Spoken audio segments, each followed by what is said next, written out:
Welcome to Teaching Artist Podcast, a show dedicated to discussions of teaching art to kids, making art, and how those things overlap and feed each other. I'm Rebecca Potts, your host, a visual arts teaching artist.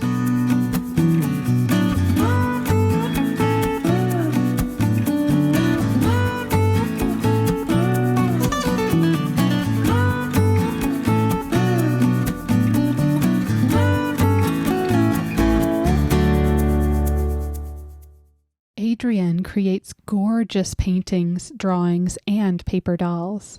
It was so helpful for me to hear that she doesn't actually have it all together all the time, despite seeming very put together and successful from the outside.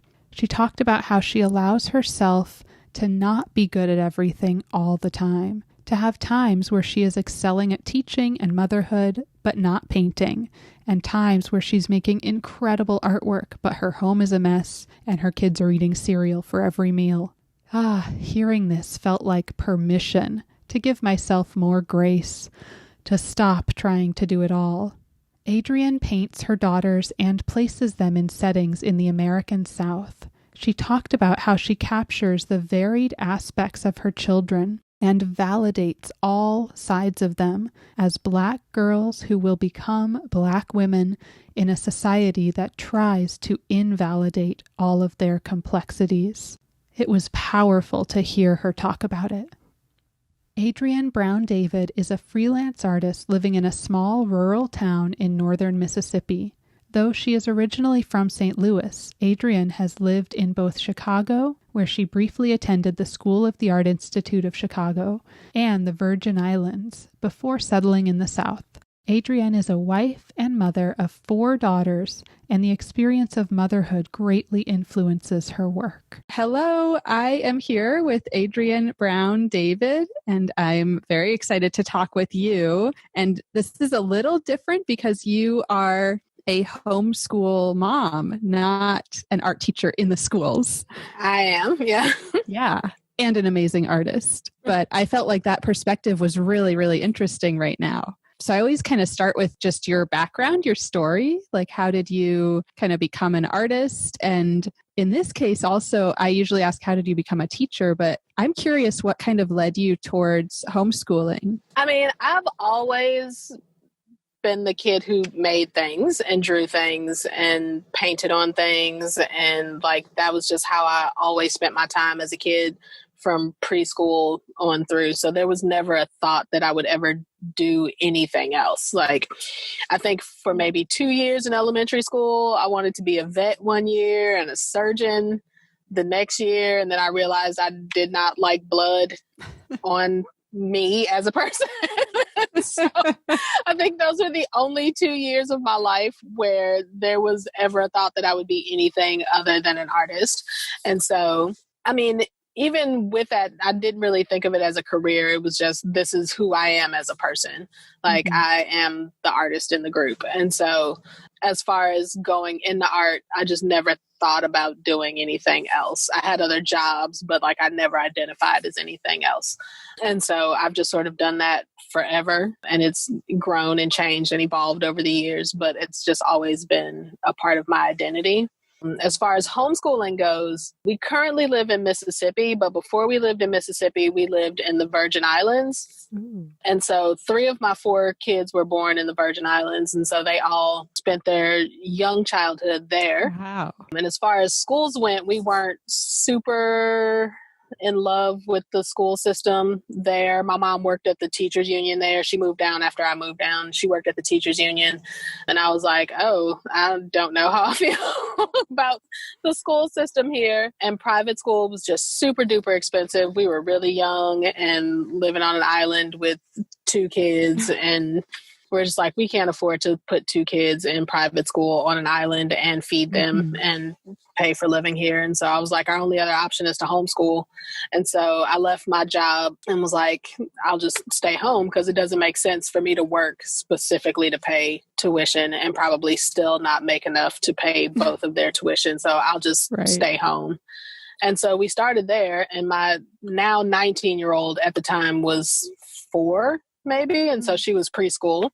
And so we've just sort of been doing it ever since. We said we'd take it year by year and see what happened. We've since then had 2 other children and moved back to the States. And now we're in Mississippi, where I'm also not thrilled with the public school system here in Mississippi. And so we've just kept going. And so my older girls actually started public school in 9th grade. Mm-hmm. And it's not a great public school. They went into it knowing that it wasn't a great public school, but it was really more of like the social aspect of schooling more than the quality education that they planned to receive, right? Which they knew was not going to be what they got, but they were more concerned about the social aspect and mm-hmm. making new friends and having a broader friend base. And so now I only homeschool my 2 younger children who are in the 6th grade and 8th grade mm-hmm. right now. And so they're getting close to going to high school. They are. We thought about sending my 8th grader this year, then coronavirus. And so I was like, oh, this clearly is not on top of like all the other reasons we don't love the public school system here, on top of like me just being super militant right now about social justice stuff and like mm-hmm. inequalities in education, and knowing that I'm not thrilled with the idea of just like dropping my child into a system that isn't really set up for her. Mm-hmm. And so I was going to let her go because friends, but then I was like, you might die, we might die. Right. And I'm really just not interested in any of the other stuff. My 6th grader is like, I'm never going to anybody's school ever. So, so she's very different. She's very different from her 3 sisters, all of which who around that age were like, I think it's time for me to start thinking about, maybe going to public school. She's like, no, thank you. I'm not interested in any of these classrooms or homework or not being able to go outside when I feel like going outside. Like I'm not interested in any of that. Yeah. And with the older kids, have you been sort of like supplementing what they do at school? Because you mentioned it was more for social. Yeah. And so for a while we did do a lot of supplementing, mm-hmm. but if anybody's ever tried to make a high school student continue school after 3 p.m. that's not already assigned by their teacher, like it is not the easiest. And so most of our supplementing has been like, we continue to travel, we continue to expose them to lots of things. Mm-hmm. We continue to talk about current events. We, continue to be involved in things in our community. Like those are the things that we have to do to supplement, as opposed to just, and talking to them regularly when they bring things home that we're just like, that's not 100% accurate, or that's like eliminating some very important information about things. Like we talk to them about those things. Yeah. But as far as like assigning like more books to read or whatever, they would be like, Mom, please get out of my face. I'm not doing that. Right. And so I feel like we gave them a pretty solid foundation before we drop them into the public school system, to understand that like not everything that they get in a classroom is going to be accurate. Not everything that they get in a classroom is going to be complete. Not everything that they get in a classroom is going to be unbiased, or particularly living here in a very conservative town, a lot of what you get in your classroom is going to be the complete antithesis of what we believe as a family. And so the fact that they knew that going in, I think helps with the situation. They're really just like, I'm saying what I need to say to get this grade, but I know this isn't facts. And so we kind of go back and forth with that. I'm like, you don't have to just get the grade. Like you can be truthful and honest. There's like, sometimes it's worth the battle. Sometimes it isn't. Yeah, that's so frustrating on one hand, but also and maybe this is not a popular opinion as a teacher, but I wish more families would talk about that with their kids and kind of set them up to be critical thinkers like you are. Mm-hmm.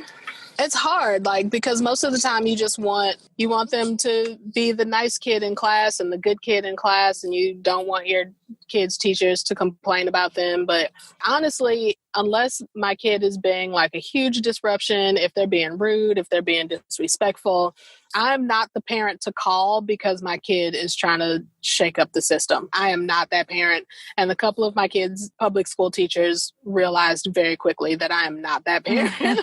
Like you cannot not call me because you don't like my kid's opinion of something. Like, that's just not, I'm not going to be on your side for that. I'm always going to go to bat for my kids if they are doing something that they believe in, if they're being consistent, if they are not being rude or disrespectful or disrupting anybody else from doing anything. I'm always going to go to bat for them no matter what. And so they've learned really quickly, you do not call me if you don't like my kid's opinion about something. That sounds like a conversation y'all need to have, and don't bring me into it because I'm not going to back you up. So right. And that's empowering your child in so many ways as well. Yeah. Giving the message to their teacher that, no, you don't need me in this conversation. You can talk directly with this, this 16-year-old, 18-year-old, however old, like you can, they're old enough to think, to tell you what they think, have beliefs about their own stuff, like, and talk and have a conversation. Now, if they're, throwing spitballs or something, then give me a call. But if they're like, I'm not going to stand up for the Pledge of Allegiance, I'm like, you're lucky my kid even knows the words to the Pledge of Allegiance. Like, don't call me for that. Yes. Yeah. Well, I'm curious also if you have any kind of tips for homeschoolers. And I know, I'm like helping my daughter through online kindergarten, which is very different from actual homeschooling. Yeah. We're doing the distance learning thing with the public school, but just more in terms of like, how do you manage it all? Like, I'm struggling with just one kid. How do you? And so I tell people all the time, I do not manage it all. Like, I have lots of things that I have to do. Thank you. Every day. Like, I have to teach, I have to work, I have to cook, I have to clean, I have to like get kids to appointments, I have to talk to my husband, I have to breathe and be a human being with my own agenda and own ideas and own thoughts. And I just can't do all of that every day. And so I tell people all the time, I wear a lot of hats, but I can only do 2 of those things well at a time. And so if you need me to be on top of it as far as being a teacher and a mom, then I probably haven't had a full conversation with my husband in however long, and I probably haven't painted a single thing. If you need me to be prolific as an artist, then I probably haven't cleaned or cooked for anyone in however long. If you need me to be an attentive parent and a loving wife, then I probably haven't painted or fed anybody. Like, I really just can't do everything. And so I've accepted that sometimes my house is going to be messy. Sometimes my kids are going to watch hours of television. Sometimes they're going to eat cereal for 2 of the 3 meals a day. Sometimes I'm not going to get any work done. Sometimes I am not the most amazing wife. Like, sometimes I'm just quiet and busy and preoccupied with other things. And all of those things are okay because I can't do everything. And if I tried, and when I tried to do everything, I was resentful and burnt out, and things looked cool, but like I was miserable. And so you just can't do everything, and no one should try to do everything. Do what you can, and then the other stuff's not going anywhere. Like, these dirty dishes will be here tomorrow. I can always cook a meal tomorrow. These kids can play a game, and we can read aloud and have poetry tea time tomorrow. Like, all of those things can happen at some other point. They're not going to go away. And so I don't feel obligated to try and do everything all the time. Eventually, everything will get done. It just won't all get done at once.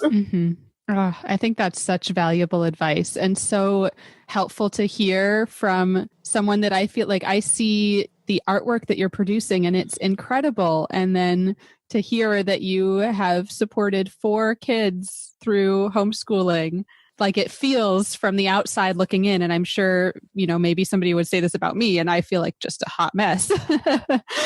Yeah. I mean, most of us are a hot mess all the time. Like, do not be fooled by that little square on Instagram. Like, that is a 1 foot by 1 foot snippet of everybody's day. Like, yes, my kid is sitting here nicely reading a book, but like, outside of this 1 foot square, there are underwear everywhere. because no one has put their laundry away. Like, the floor is covered in dog hair because no one has swept today. That little 1x1 square looks really great, but it's just a tiny snippet of an entire life that's existing outside of it. And so, like, we're all a hot mess, like, a lot of times, just trying to get through the day. Yes.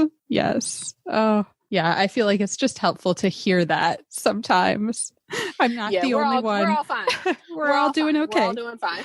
Oh, with teaching, did you sort of follow a specific curriculum, or did you kind of create what you wanted for your kids? I've done a little bit of both. So when I first started out, when my older kids were little, I grew up in the public school system. Like, I went to a really great public school. It was super well funded. We had all sorts of opportunities. And so for me, I felt like I needed to recreate that traditional school system at home. And after several stressful years of ordering a curriculum and trying to stay on a timeline and returning things to teachers and blah, I was like, this doesn't work for us. I had 2 more kids, so I had to do that through pregnancies and births and newborns.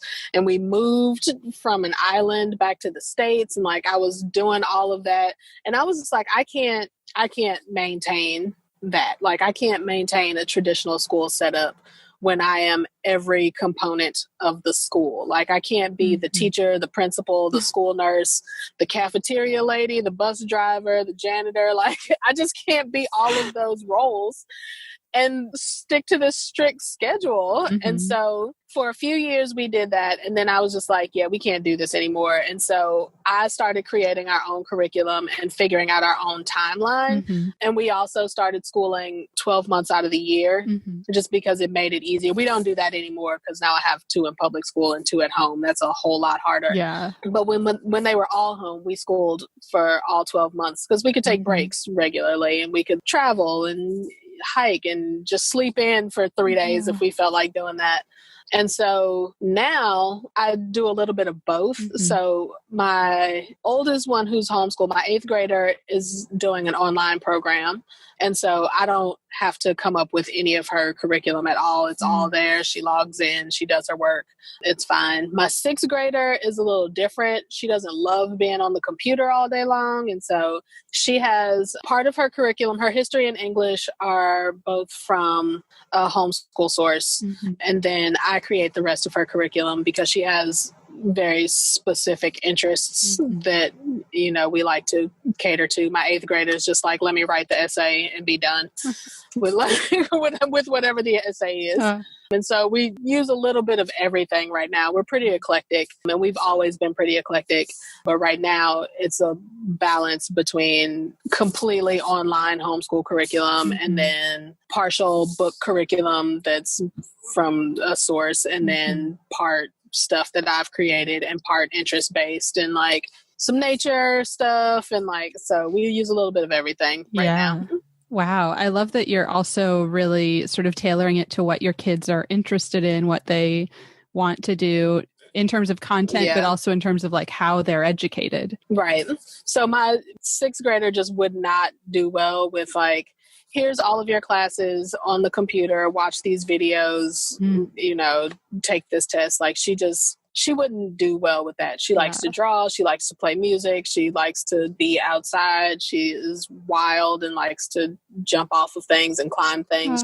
She's really interested in anything like traditional African religions. Like, she's really into Yoruba. She's 11.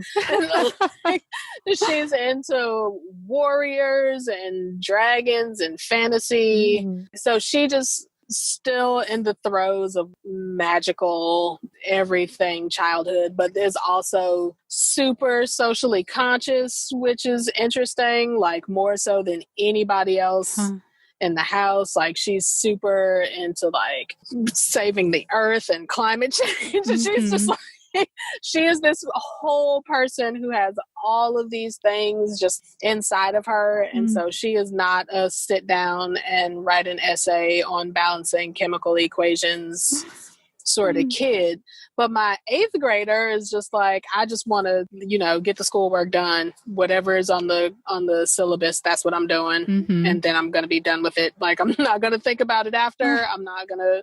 And so this works out really well for her. She's very happy with it. She's like, this is fine. I'll log in. Yeah, we don't have to do all this extra stuff. Right.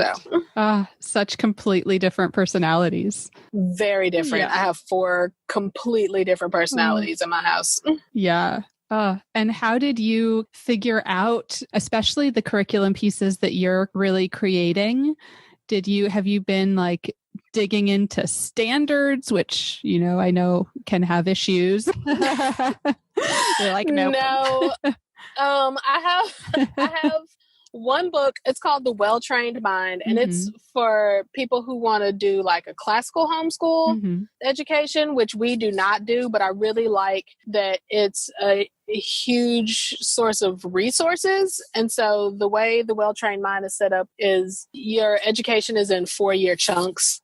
And so we follow that 4-year chunk sort of idea without sticking to the way that they look at education. So our educational system in our house is different, but I like the setup. And I like the setup that they do history chronologically, which I think is super important. And so my kids have all done history in 4-year chunks chronologically. And we sort of just stick to that 4-year schedule because it gives me an idea of what we need to work on. And then it gives book lists and all of that. And we can supplement those because I have an idea of what it is we're working on that year. And so this year, we're not exactly in their regular 4-year chunk because I didn't come to the Well-Trained Mind until probably, I want to say maybe my oldest was in the 4th or 5th grade.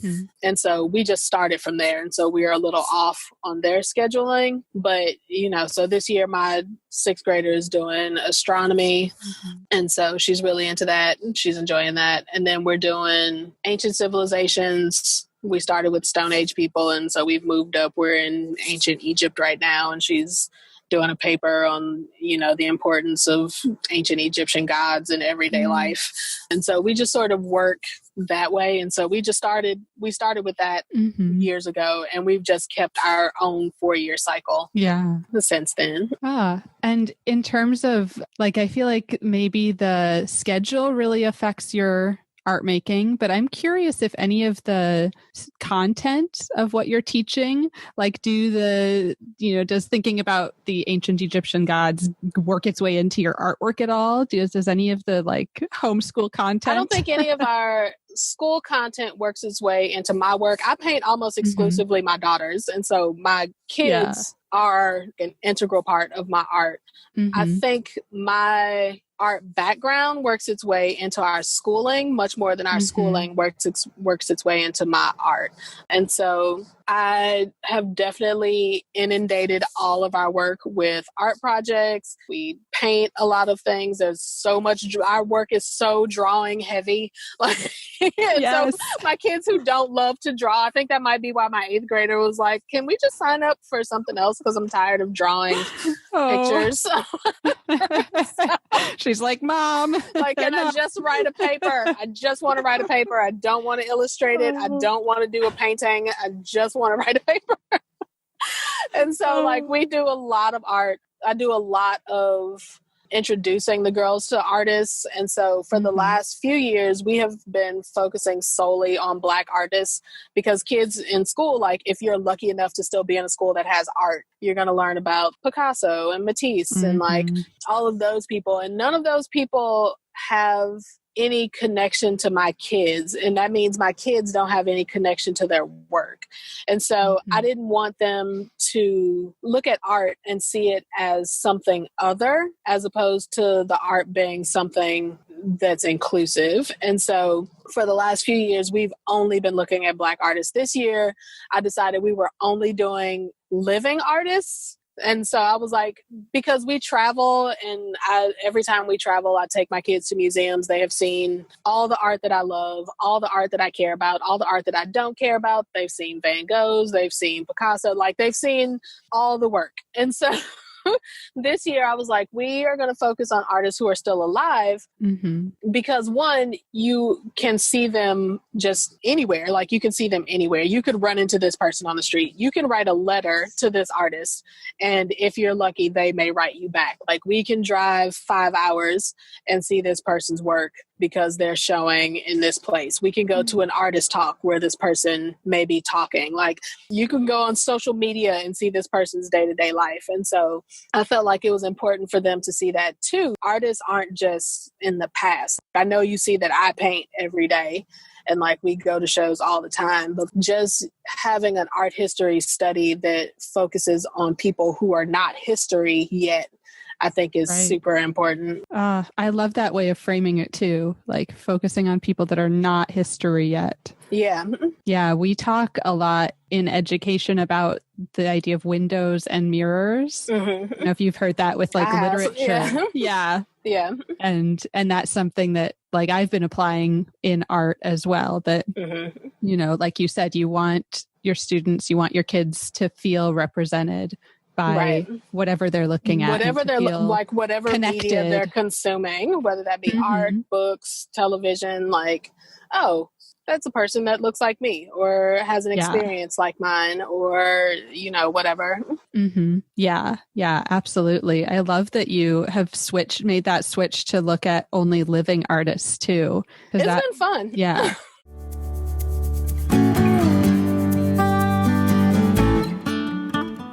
Do you have any artists that you would recommend? Like any favorites that your kids loved? So my youngest loves Kehinde Wiley. We have gotten to see a ton of his work. Just between she loves Kehinde Wiley as a living artist, but she also loves Basquiat, who is her favorite like not living artist. And so last year, maybe 2 years ago, we took a trip to St. Louis because the Contemporary Art Museum there was having a show of some Basquiat pieces. And so it just happened at the same time that Kehinde Wiley was having a show at the St. Louis Art Museum that he did after the Ferguson protests. And so I took all the kids, we loaded up the car, like we drove to St. Louis specifically for art. I'm from St. Louis, so it was an easy drive. Like I could just go stay with my family. But nice. Yeah, we took a drive specifically. And so they got to walk around and see like the scale of the work and how massive and detailed all of it was. And so like it was a great trip for my youngest one who was just like, these are my favorite artists. And so those are her two favorites. She really appreciated getting to see them in person. And I think my teenagers who'd also seen like they'd seen all of this work before, but I think the enthusiasm of their baby sister and just the scale of the work itself made it all more important or special. And so those are two favorites in our house. Yeah. My youngest also really likes Amy Sherrill. And so she's gotten to see a few of her pieces in real life too. So yeah, I feel like it really makes a difference to see any art in person, but especially when it's so massive, like you're talking about the scale. Yeah, the Kehinde Wiley work was insane. Yeah. I know. I've showed that in my classrooms and kids are a little bit intimidated. They're like, how, that's not a photo? Like, how did he, what? How'd he do that? Yeah, it's kind of nuts. Yeah. Then, we just talk about how much work goes into that. So much work.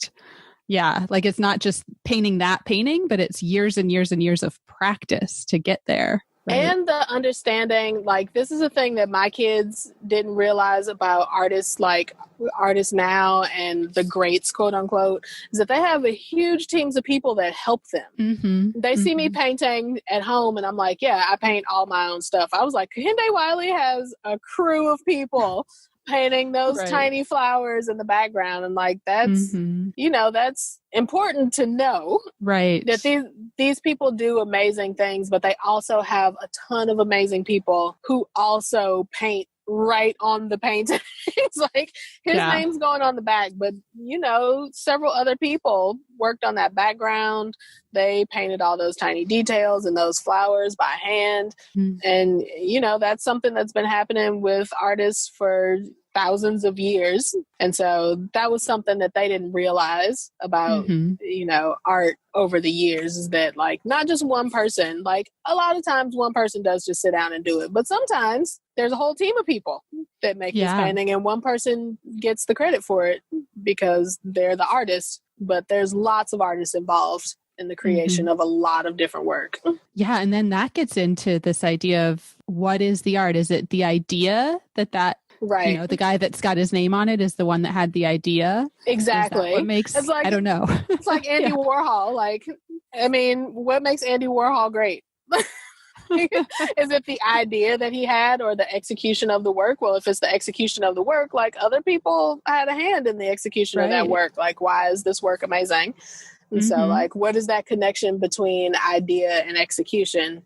And how does that then become art? And then who owns that? Like, who has ownership over that? So all of that gets kind of muddy and interesting to think about. Yeah. Yeah. I was talking with my husband about it, who is not an artist. And one that I kind of point to is Julie Meritu, who works a lot from projections. And I've seen like, I think Art21 has the videos of her and all her like assistants. Yeah. And she's got the assistants like tracing out from the projection. And to me, that feels, I don't know what it is. It's like more okay that she's like decided what everything's going to look like. And she's made this projection, and then they're the ones that just trace it. Like they do kind of the grunt labor. The entry level. This is your entry level job in my studio. Like trace this projection. I can't wait till I can get to my kids to that level. Need you guys to trace this out. Yeah. Here you go. Do they ever, I know they're like the subject of your work. Do they ever jump in and like make art with you or have a hand in your artwork? I only have one painting that I let my youngest, when she was probably 6 or 7, draw in a corner of, because I was like, I don't know what's supposed to go here. This is an empty spot. It doesn't feel done. It's a painting of her. And I was like, I don't know what goes here. Here's a Sharpie. Have at it. So I love it. She drew a collection of little things in the bottom corner. And that's really the only one. I think all of my kids get to a point where they can feel a little intimidated by my work, which also makes it hard when I'm encouraging them to do things. They're like, I'm not good at drawing that. I'm like, but you don't have to be good at drawing that. Like, and if you want to become good at drawing that, you've got to start somewhere. But I think sometimes they expect things to just be right the first time artistically. And so it's hard for them to break out of it needs to look this way. And even my kids who really love art may not necessarily want to venture into it themselves. Like they love to look at it. They appreciate mine. They go to shows. They watch art documentaries. But when it's time for them to draw, they're like, I don't know. I'm not good at that. And right. So I don't think if I were to ask any of them to jump in, they would be like, no way. There's no way. They're like, sorry, Mom. No, Mom. Like, you gotta hire an assistant. I will work on your website, right? I will work on your website. I will help you clean up your studio. I will, take pictures of it for you. I'm not putting anything on this piece of canvas. Oh, I love that. So no built-in assistants, but I guess, help with the studio and the website, and all of that. I run a small business, and so they help with, my business stuff. They help me package things and assemble things and get stuff shipped out. And so they do help in their own ways, but they have their limitations. Yeah. So. Yeah. And would you want to talk at all about the business? I always feel like that's interesting for artists, like how you sort of got started and how it's going. Well, I have 2 separate sort of things that I work with. So I have a small business called Minikin Paper Dolls. And so they are amazing. I do custom paper dolls, and I also do like a ready-made set. And the basis is that all kids need a toy that represents them. And I started doing them when my kids were little because they liked paper dolls, and it was virtually impossible to find a paper doll that resembled them in any way, shape, or form. And so I just started making my own.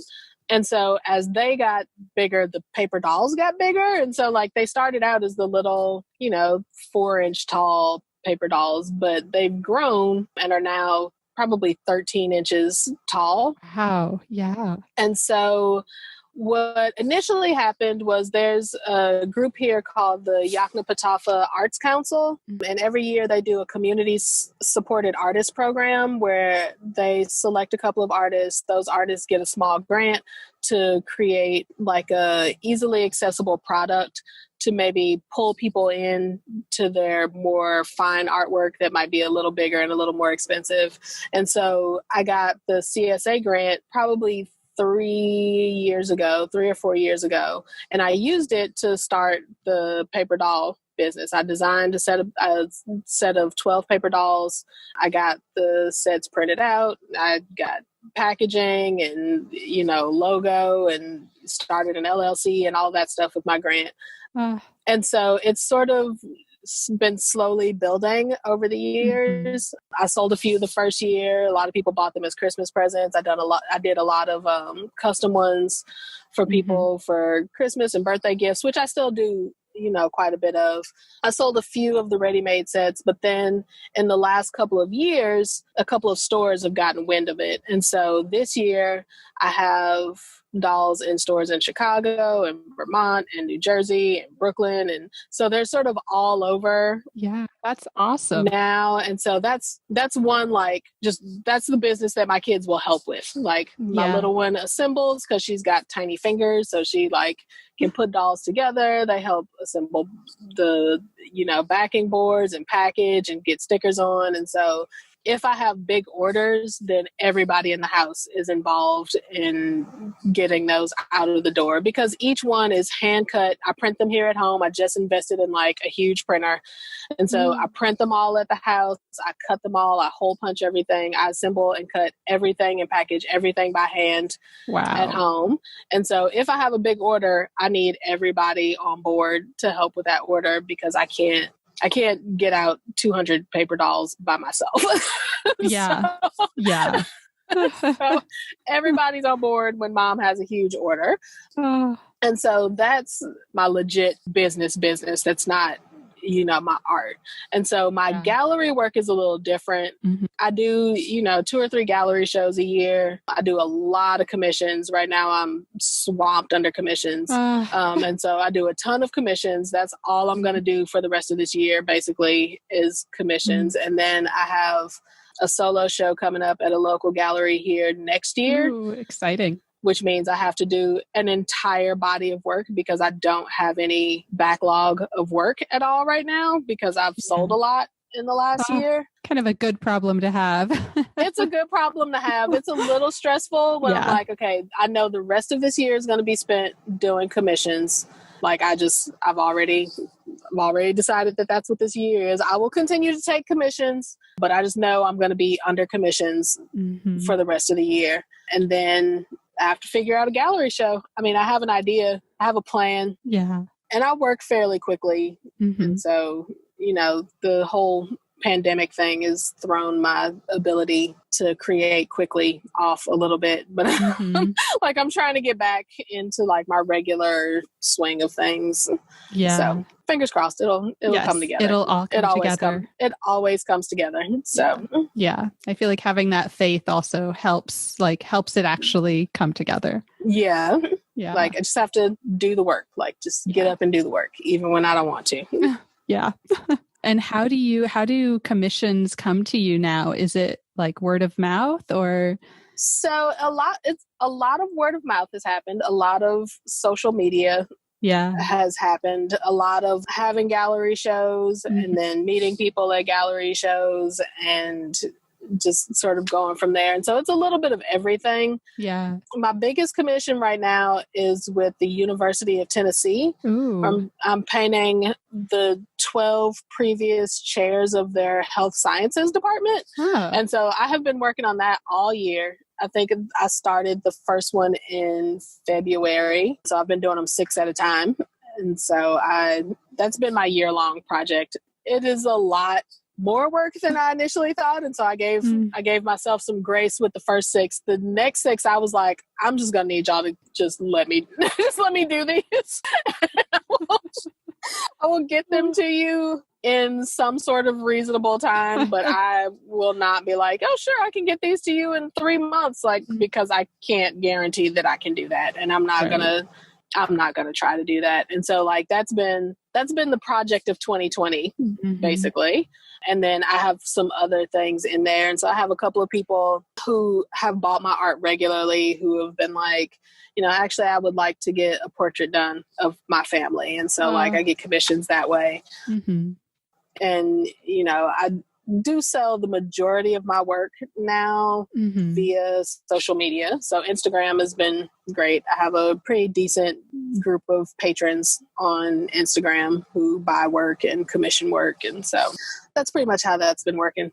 Yeah, that's awesome. And are those usually paintings? Or I know I saw you did graphite drawings as well that are so detailed and amazing. I usually just do those for myself. Most of the time people request paintings. Yeah. And so that is the majority of my commission work.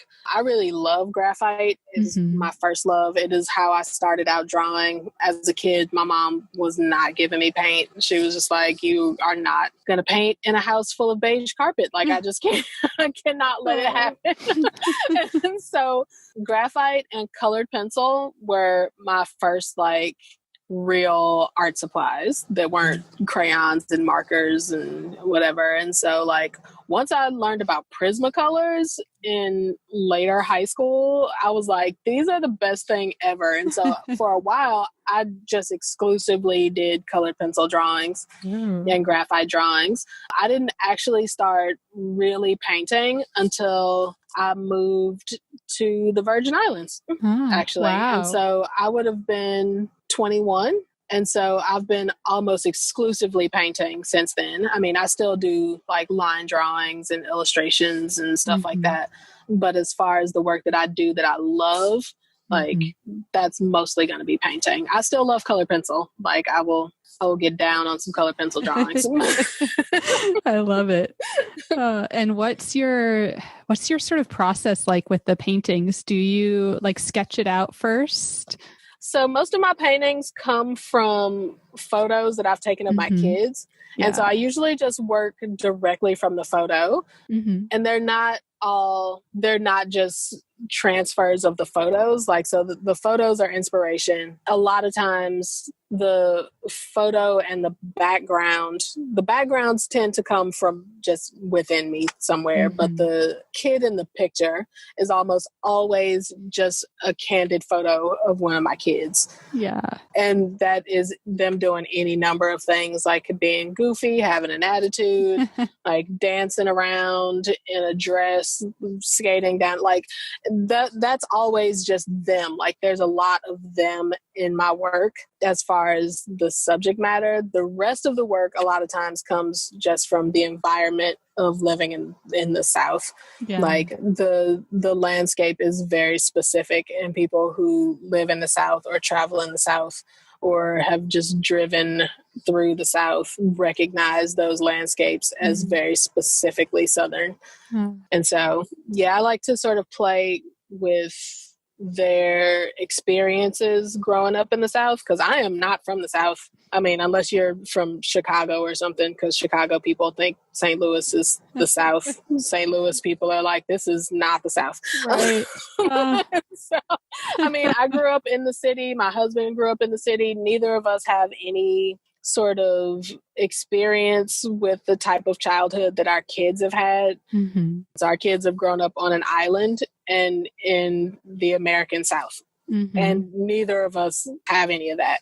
And so it's been really interesting to watch how different their childhood is than my childhood was, like how much more freedom they have, how much more space they have, how much more of a connection to the earth and the land that they have that we just did not have growing up in the city. Like they know the names of plants and birds and bugs and like can identify things that, you know, we would have never had because those things just didn't exist. Like you had, you know, you grow up in the city, like there's not wildlife. You've got like some pigeons and squirrels, maybe like mosquitoes.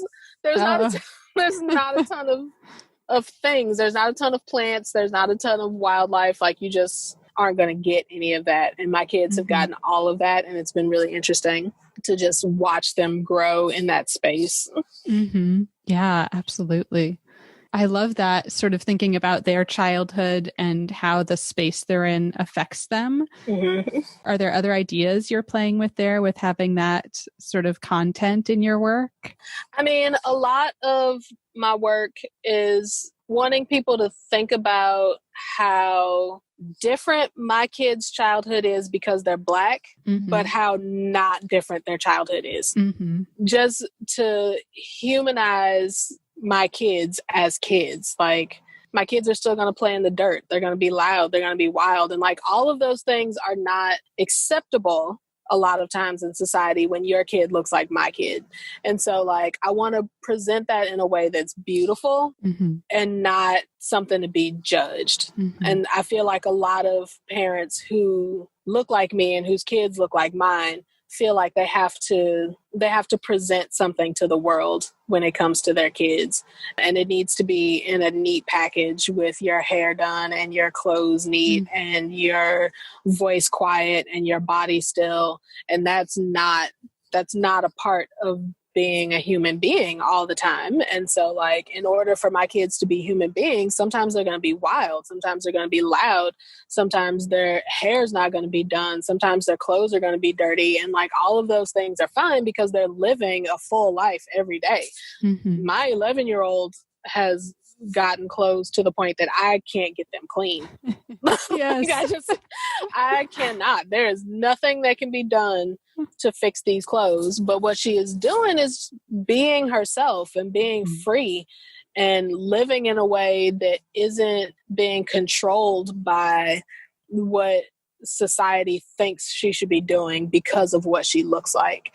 And so I want my work to represent all of those facets of being Black and brown in America without judgment. And sometimes that stuff is beautiful and sometimes it's ugly. Sometimes it's my kid being disrespectful. Sometimes it's my kid rolling her eyes. Sometimes like she's got an attitude. All of those things are just as valid as being the quiet, well-behaved, articulate kid.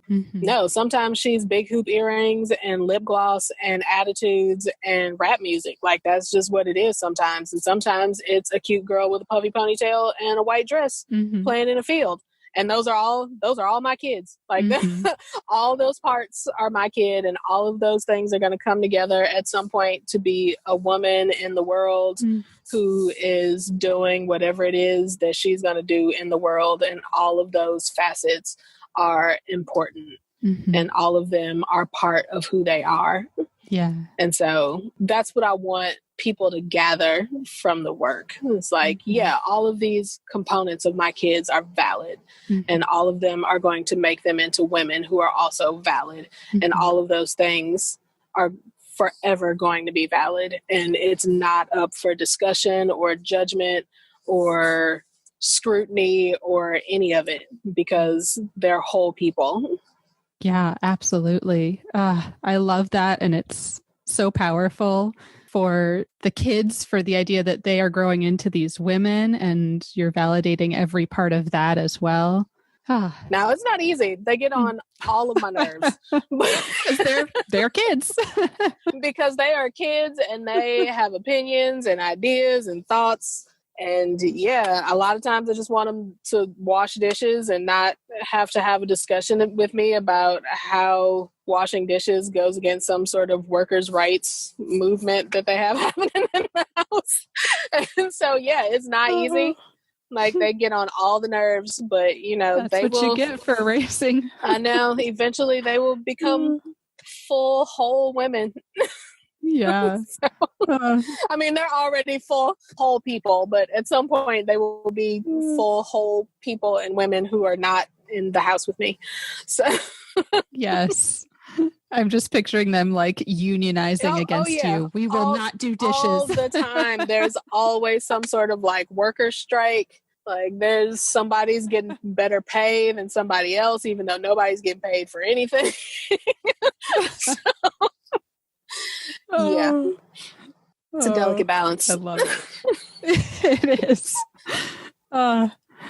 Yeah, I have just one, so we won't have that.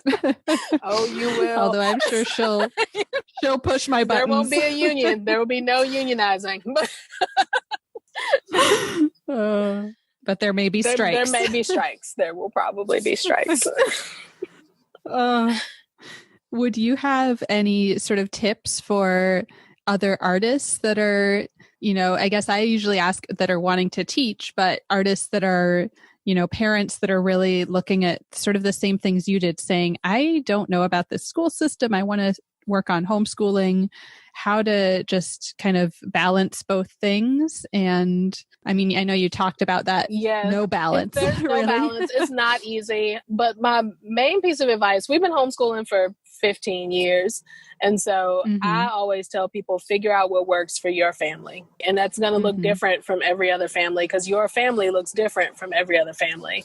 And so if it works for you to get up super early and get started and have a strict schedule, then do that. If that doesn't work for you, like, sleep in, have school in your pajamas, you know, make it last all day. Like, there doesn't have to be a 8 to 3 school schedule. That just doesn't work for a lot of people. And so just understanding that education happens all the time. It's not just when you have a book open. It's when you're, you know, having a discussion about things going on in the world. It's when you're cooking dinner together. It's when you are working in the garden, if that's a thing that you do. It's when you're grocery shopping. It's when you are, like, all of those things are part of education. And so, you know, knowing that all of those things are going to be incorporated into your day helps to not feel so constrained in the 9 to 3 school hours, but really just doing what works for your family. And a lot of times that's trial and error. You're not going to pull your kids out of school and fall into this perfect, wonderful routine at home where, you know, everybody's happy and everything's going smoothly. Like, it takes a couple of years. And even after that couple of years, your kid can change. Your family can change. Your ideas can change, your dynamic can change. And so because all of those things can change, so can your schooling. Your schooling can change too. Like, nothing is set in stone. If things aren't working, they just aren't working. Like, there's no need to force something because it feels like what you're supposed to do. Like, you get one life, one family. You're not supposed to do anything. Like, you do what works for you.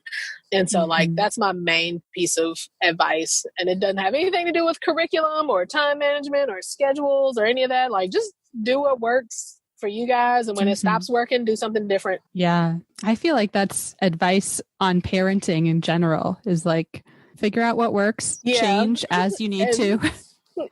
Just do what works and then stop doing it when it stops working. Do something else. Do something else. Yes.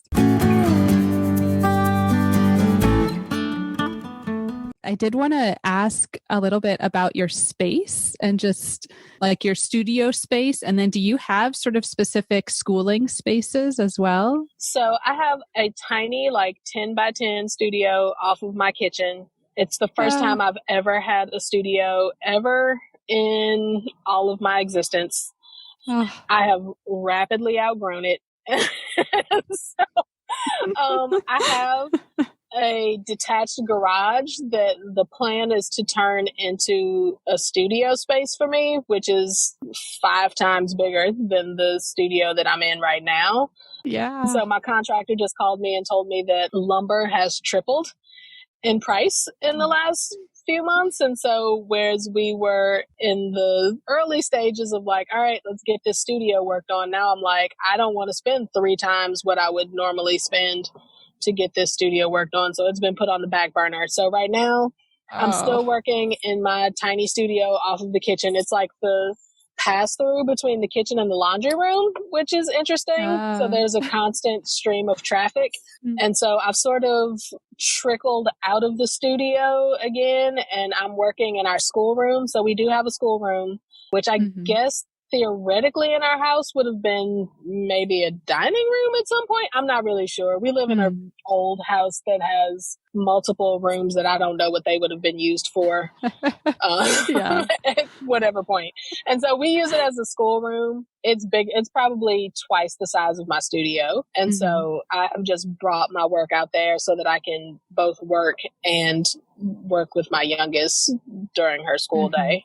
And so our schoolroom is where we keep all of our school stuff. We don't always work in there. Sometimes we're in the living room. Sometimes we're in the kitchen. I've been trying to stay in there recently because I'm also working in there. And so it's just easier for me to work and answer questions in one room as opposed to like going back and forth through the house. So I do actually have space for both of those things, which has not always been the case. That has just happened in the last 5 years since we moved into this house. Before that, I worked at the dining room table. We did school at the dining room table. Everything happened at the dining room table. And so it's nice to have a separate space, particularly when you work with oil paint. There's nothing like small children in oil paint. And none of my children are small anymore. But yeah, there's nothing like small children in oil paint. Yeah, need lots of ventilation. Yeah, and stain remover. I don't know how you get that out. You don't. You give up on it, and you're just like, well, there goes our security deposit. Fortunately, we own our house now, so it's you mess it up. No more worries. No more worries. Yeah. But like every apartment, we've been like, there goes the security deposit. I know. We're in a rented apartment with carpet now. And my husband just looks over in my area like, oh my goodness. Yep. Just let it What go. is happening there? Like that security deposit, just consider it studio space. That's what that is now. Oh, yes, totally. So as we kind of wrap up, what are you curious about right now? I'm actually most curious these days about like what the end game looks like for everybody right now. Like what does the other side look like? And I mean that in terms of literally everything. Like what does the other side look like for the majority of us? Yeah, we talk about that a lot. Like we refer to anything that happened before March as the before time. And so like, remember the before time when we like went on vacation, and now we're like, what is the after? Like, what's the after look like? Is there an after, or is this forever? Yeah. Like what is coming? What's happening? And so that takes up a huge portion of all of my curiosity right now. It's just like, I really don't know what the after looks like what comes next, what's the end game.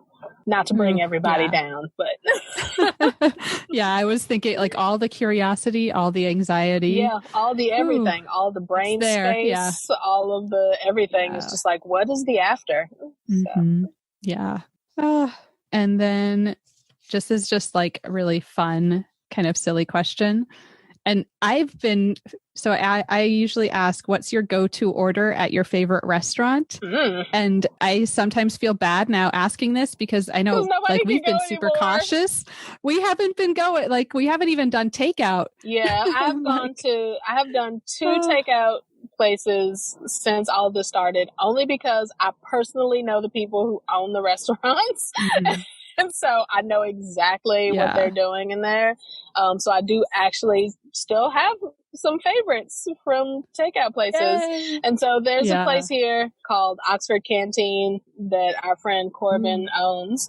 And they do a roasted chicken market bowl, which is like roast chicken, seasonal vegetables. I think right now it's like sweet potatoes and Brussels sprouts and peppers and something else. And then it's on a bed of like mixed greens on top of brown rice. And then this like lemon herb dressing or something. It is super delicious and filling. It is very hard to eat in the car, which is how I've tried to eat it multiple times, but it is very tasty. You're like, I can't wait. I'm no dying. waiting. I'm eating this before I get home. So it's a little messy to eat in the car, but it's worth it if you're in need of tasty chicken and vegetables and whole grains, and it doesn't make you feel bad for eating it. So that is my favorite currently. Ooh, sounds delicious. Yeah, it's pretty good. I've been relying on my live-in chef partner. He's not actually a chef, but he's been the one doing a lot of the cooking. Yeah, we've cooked a lot. We have spent so much money on groceries that it is ridiculous. Yeah. It's ridiculous. But we haven't spent money on anything else. So there's that. Right. Like we don't put gas in the car because we don't go anywhere. Right. We're not shopping because who wants to go in a store? So, yeah, we spend a lot of money on food. Oh, I can only imagine with four like adult-sized people. Like, I don't even have small children. I am officially the third tallest person in my house. So, and I'm not short. I'm not a short person. So, yeah, I live in a house full of adult-sized people. Oh, it's a lot to feed. Yeah, it is.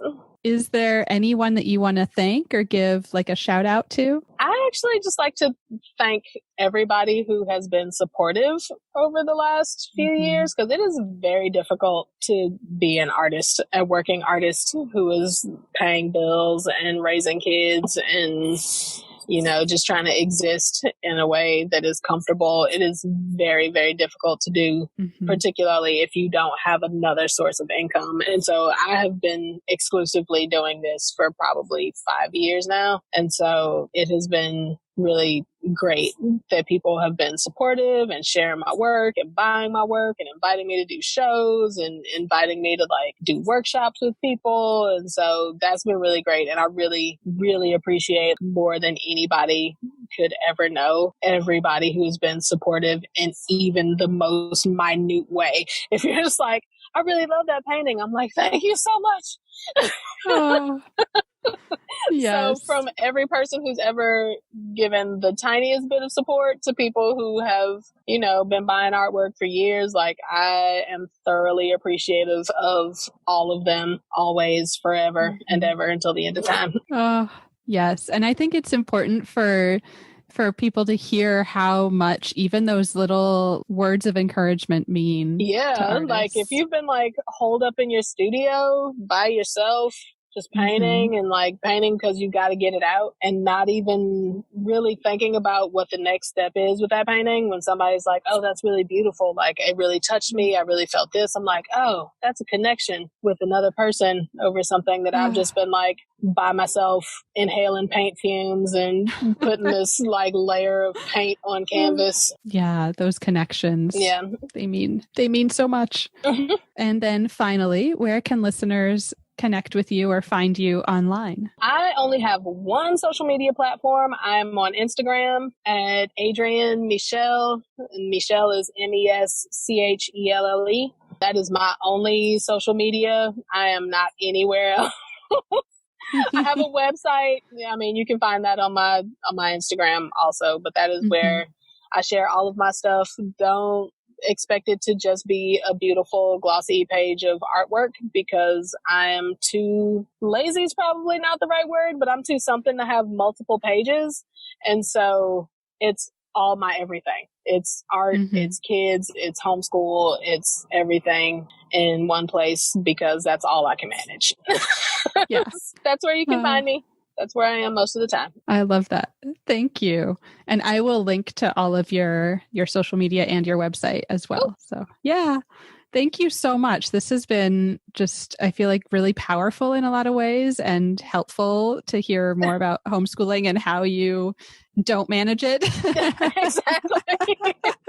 We're not managing it. We're just getting through the day. Yeah. Oh, thank you so much, Adrienne. Yeah, definitely. Thanks for having me.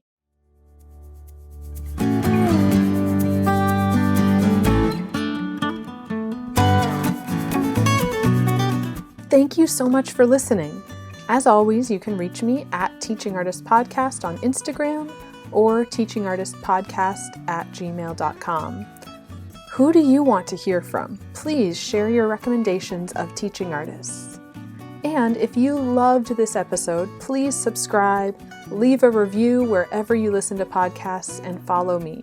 It really makes a big difference. Thank you.